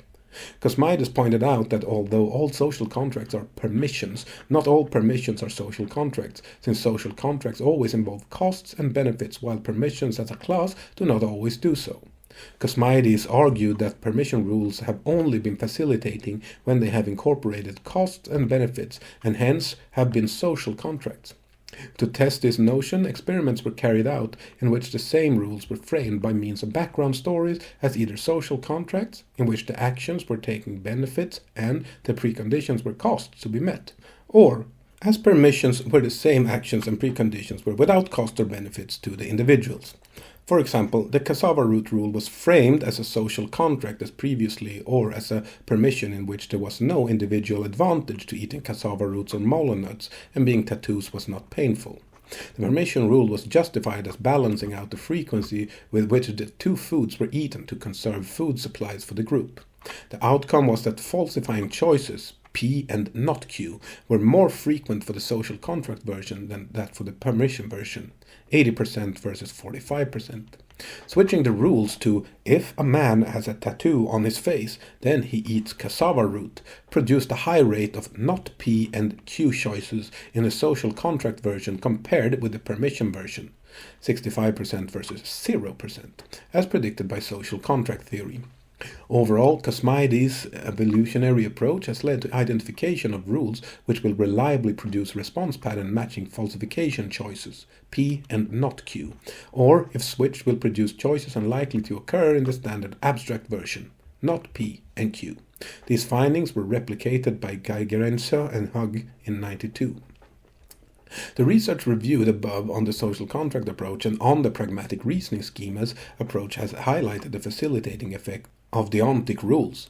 On Ford card selection tasks, that is, use of rules regarding what may or must be done, The research suggests that people do generally have a good grasp of basic deontic rules expressing simple social contracts, since their selection task choices are in line with such understanding. This high level of understanding may reflect some evolutionary pressure leading to special purpose mechanisms becoming hardwired into human brains, which is Smide's proposal, or it may reflect the importance of such practical social knowledge which might be acquired through general purpose learning mechanisms during normal development. The work discussed in the next section readdresses the basic issues of inductive reasoning in the 4-card selection task and pursues an interpretation of data which leads to a more optimistic conclusion about human rationality than is sometimes drawn. The selection task as optimal data selection. Wayson's initial studies of the selection tasks in 66 and 68 were inspired by Popper's in 1959 notion that seeking falsification was the rational way to test scientific hypotheses and by extension any causal or indicative hypothesis. As we have seen repeatedly, few people spontaneously adopt a falsifying approach to the standard abstract selection task, and this aversion to falsification has been seen as a sign of imperfect rationality. However, Oxford and Chatter have proposed an alternative normatively based approach. This is an approach in terms of comparative testing of hypotheses to reduce the tester's uncertainty between them and involves the use of statistical rule known as Bayes' theorem. In the selection task, a hypothesis is proposed, for example, that if a card has P on one side, then it has Q on the other side. Among other things, this hypothesis implies that the probability of a card having a not Q on it, given it has a P on it, is 0, and so the probability of Qs must be at least as great as the probability of Ps. The alternative hypothesis is the hypothesis that P and Q are unrelated, that is, the null hypothesis. So, the probability of not Q given P could be greater than 0, and the probability of Q could be less than the probability of P. Bayes' theorem allows the investigator to revise the probabilities of hypotheses in the light of data, which are more or less likely if the hypotheses are true. Oxford and Chatter show that if the proposed rule and the alternative null hypothesis are viewed as equally likely initially, and the probability of P's and Q's are seen as fairly low, then the best choices on Bayes' theorem to discriminate between the two hypotheses are the P card, the Q card, and the not Q card in that order. The not P card would yield no discriminating information. The predicted preference order of card choices then is P is better than Q, Q is better than not Q, and not Q is better than not P. And this is the order found in the review of 13 papers reporting a total of 34 abstract selection tasks. The optimal data selection model argues that people will home in on rare events as being most informative, and the predictions are based on that assumption. However, in a direct text, Oberauer et al. Gave participants extensive experience of stimuli involving frequent and rare combinations of features, and followed this experience with suitable 4-card tasks involving rare and common features. No evidence emerged to show that choices in the 4-card task were related to the experienced frequencies, so there are results counter to the optimal data selection model as well as supporting results. A further criticism is that the mechanisms by which selections are made are not specified. Generating and testing hypotheses. In studies of conditional rule testing, such as those discussed above, people are given a rule and possible evidence which may or may not support or disconfirm the rule. Usually, in real-life situations, we are not given rules to test, but must generate possible rules hypotheses first, which can then be tested. The processes of generating and testing self-produced hypotheses have been examined in a number of ways. We will discuss two of the main approaches that have involved the study of 1. Wayson's reversed 20 questions task, and 2. Performance in simulated research environments. Wayson's reversed 20 questions task. Wayson in 1960 devised a special task in which people generate over-restrictive hypotheses. Participants were given 3 numbers, 2, 4, 6, and told that these confirmed to a rule which they had to discover. The means of discovery was to be generating other 3-number series that might match the rule or not. The experimenter gave feedback on each triple produced by the participants, who were asked to announce the rule when they were highly confident that it was the correct answer. The correct rule was simply numbers in increasing order of magnitude. As you might expect, people stuck to much more restrictive hypotheses, for example, intervals of 2 between increasing numbers, arithmetic series. However, the main interest lay in how the hypotheses were tested. The overwhelming tendency was for people simply to generate series consistent with their particular hypothesis and to keep on doing so until they felt sufficiently confident to announce their hypothesis as correct. Few participants either tried out series that went against their own hypotheses or spontaneously varied their hypothesis. Very little evidence was found for a falsification strategy. A number of task variations were attempted with little effect, even imposing a charge of 12.5 pence for each incorrect rule announcement, although it made participants more cautious about claiming to know the answer, did not affect the bias toward verification. Tukey in 86 argued that participants in these tasks do in fact behave in ways that are rational in terms of various alternative philosophies of science. The stress on falsification in many studies of inductive reasoning is derived from Popper's 59 analysis of scientific method. Tukey points to alternative accounts of scientific inquiry by, for example, Mill, Lakatos, Kuhn, and Bayesian theorists. In Tukey's study, it emerged that participants were not always testing particular hypotheses on each trial, but would quite often be examining instances at random or just because they were different in order to gather information that could lead to useful hypotheses. Certainly, people are very rarely reported attempting to disconfirm their hypothesis. Attempts to confirm and to simply explore accounted for over half the trials according to the participants' reports. Overall, Tukey's studies suggest that an overly narrow view based on Popperian philosophy of science was initially applied to this task. When alternative approaches to scientific testing were considered, much of the participants' behavior would be regarded as rational and intelligible rather than irrational and biased.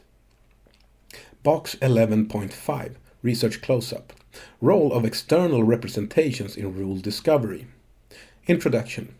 The reverse 20 questions task, or 2-4-6 task, is intended to represent real-world hypothesis testing.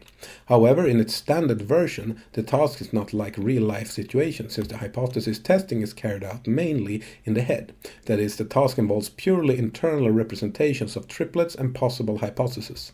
On the other hand, real-world hypothesis testing usually involves using apparatus and instruments which help the person arrive at and test hypotheses. Test results are often represented as graphs, and some representations may be more likely than others to help productive hypothesis generation testing. Vallée-Tourangeau and Crécy-Penay in 2005 examined the impact on hypothesis testing behavior of a richer external representation of the problem space in a variant of the 2-4-6 task in which sequences involve the digits from 1 to 6. Method. In this study, triples were generated by working with 3 dice, each of which had 6 sides as usual. Participants rotated the dice or changed the order of the dice to produce new triples. Control participants carried out the 2-4-6 type of task without dice, but with numbers 1 to 6. Results. The results in figure 11.5 indicated that the task was made considerably easier when dice were used to generate the triplets for testing as compared with standard paper and pencil methods. Discussion. As can be seen from figure 11.5, only 21% of the control participants announced the correct rule, which is similar to the performance observed in the original Wason study. In contrast, 66% of the participants with the dice version solved correctly. As the authors put it, participants appeared less complacent and more creative by testing a larger, more heterogeneous sample of triples, reflecting a broader exploration of the triple space than in either control condition, which led to a greater incidence of announcing the correct rule. In other words, the experimental participants produced more triples, which were of a more varied kind, before announcing their guess than did control participants.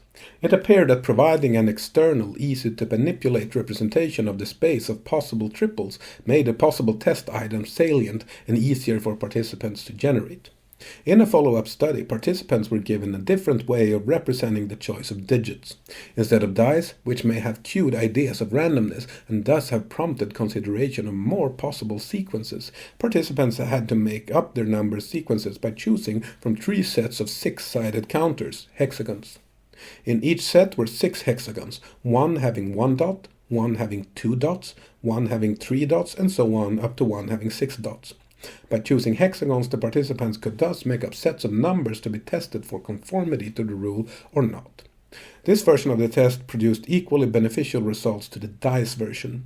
Thus, it was concluded that it was the ability to manipulate possibilities externally that was crucial rather than the use of dice themselves. It seems that the external environment in this study helped promote wide testing. It is easier to manipulate possibilities externally in many and varied ways and then observe the results than to manipulate possibilities internally within working memory.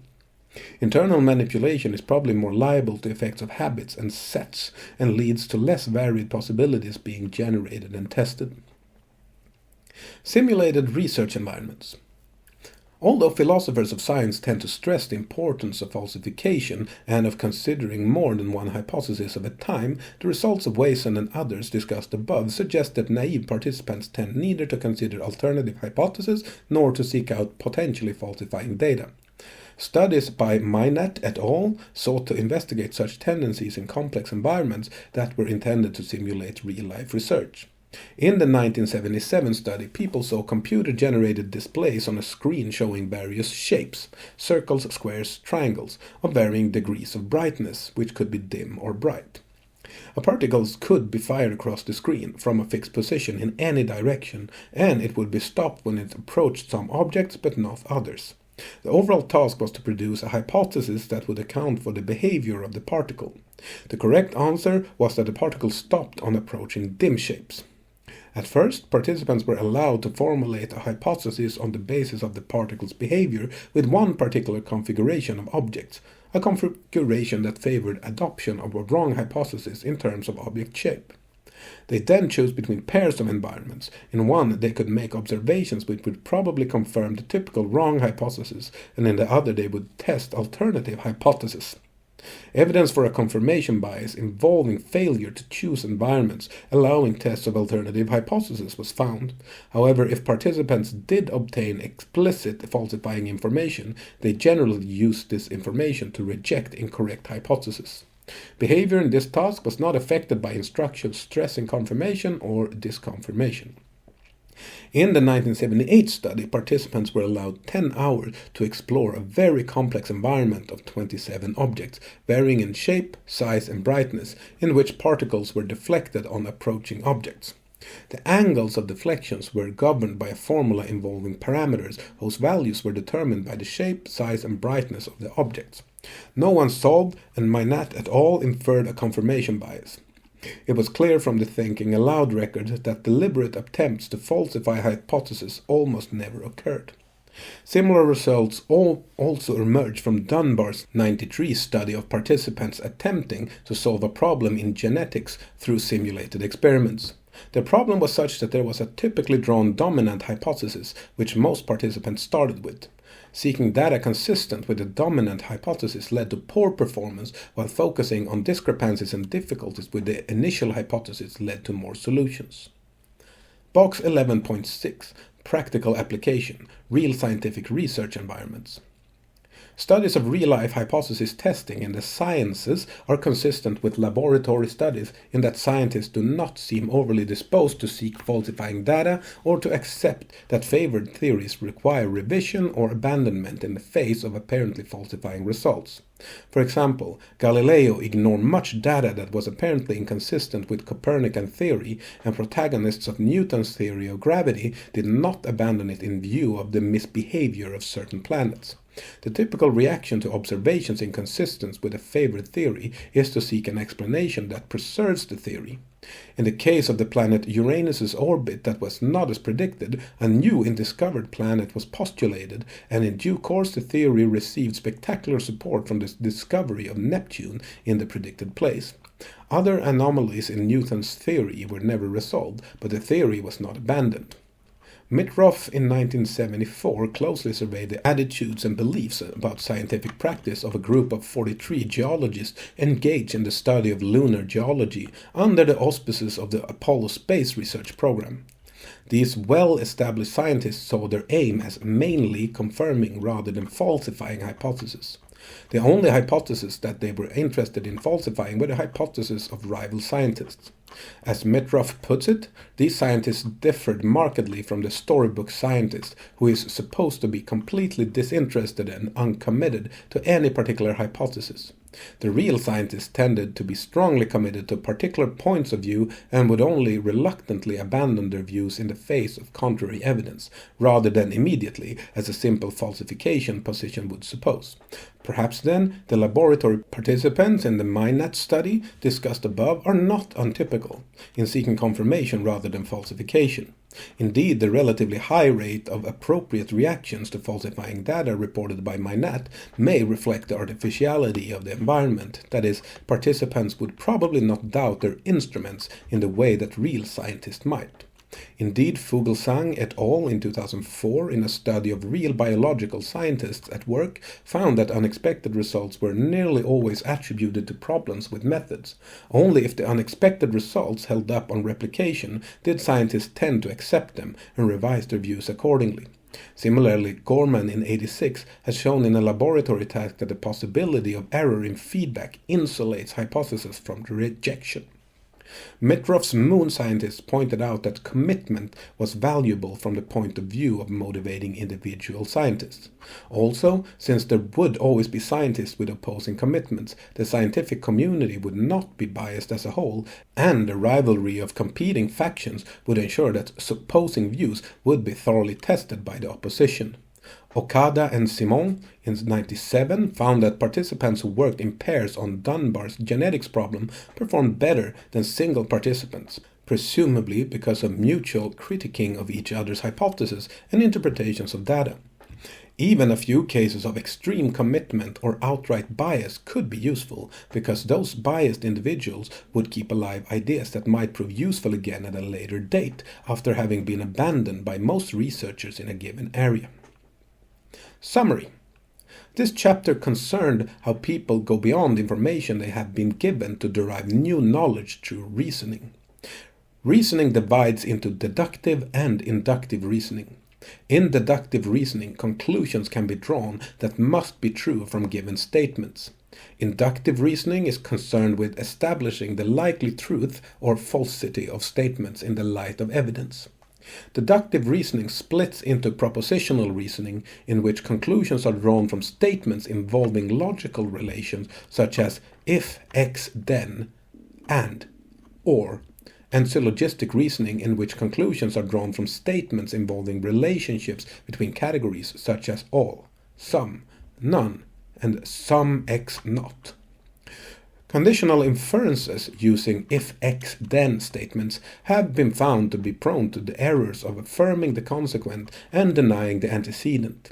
The modus ponens inference is made correctly most of the time, but the modus tollens inference often proves difficult.